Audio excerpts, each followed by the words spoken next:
Doctor حافظ ولید ملک، جنہوں نے گزشتہ سال MBBS کی ڈگری حاصل کی۔ انہوں نے مختلف مضامین میں ٹاپ کیا اور 29 گولڈ میڈل حاصل کیے۔ کچھ روز قبل ڈاکٹر حافظ ولید ملک نے انسٹاگرام پر ایک سوال کا جواب دیتے ہوئے انکشاف کیا کہ انہیں کوئی نوکری نہیں ملی ہے۔ انہوں نے انسٹاگرام پر ایک سوال کے جواب میں لکھا کہ میں 20 سے زائد اسپتالوں میں نوکری کے لیے درخواستیں دے چکا ہوں مگر نوکری نہیں ملی۔ ان کا کہنا تھا کہ یہاں 99% سفارش جبکہ 1% میرٹ پر نوکری دی جاتی ہے۔ انہوں نے کہا کہ ہو سکتا ہے میں غلط ہوں لیکن میں نے یہی دیکھا ہے۔ انسٹاگرام پیغام میں ان کا کہنا تھا کہ صرف میرٹ کی بالادستی ہونا چاہیے لیکن یہ نظام ٹھیک ہونے والا نہیں لگتا۔ سوشل میڈیا صارفین نے ڈاکٹر حافظ ولید ملک کی اس پوسٹ کا اسکرین شاٹ لے کر اسے پوسٹ کر دیا، جس کے بعد ان کے جذبات سے بھرپور یہ پوسٹ وائرل ہو گئی۔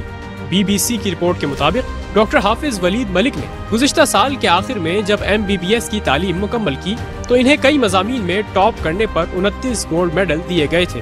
شاید اسی لیے لوگ ان کی اس بات پر حیران ہوئے کہ انہیں اب تک کسی اسپتال میں ڈاکٹر کی نوکری نہیں مل سکی ہے۔ انہوں نے BBC کو بتایا کہ گزشتہ سال کے آخر میں صوبہ پنجاب کے شہر لاہور کی امیر الدین میڈیکل کالج سے MBBS کی تعلیم مکمل کی اور اس کے بعد جنرل ہسپتال لاہور میں ہاؤس جاب کی، جس کی مدت جون کے آغاز تک تھی۔ 24 سالہ ڈاکٹر ولید ملک کا کہنا تھا کہ جب میری ہاؤس جاب ختم ہوئی تو میں نے نجی اسپتالوں میں اپلائی کرنا شروع کر دیا۔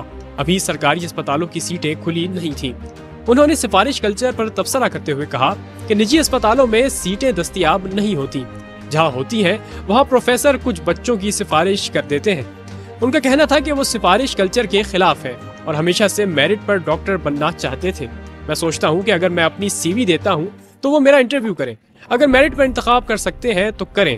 ڈاکٹر ولید ملک کا کہنا تھا کہ ملک میں سفارش کلچر ایک حقیقت ہے، کسی عام طالب علم کے لیے بھی اور کسی ٹاپر طالب علم کے لیے بھی۔ انہوں نے وضاحت کرتے ہوئے کہا کہ میرا مقصد سوشل میڈیا پر وائرل ہونا نہیں تھا۔ مجھے یہ چیز پسند نہیں آئی کہ لوگ یہ کہنے لگے کہ اس شخص کو 29 گولڈ میڈل ملے اور یہ بے روزگار ہے۔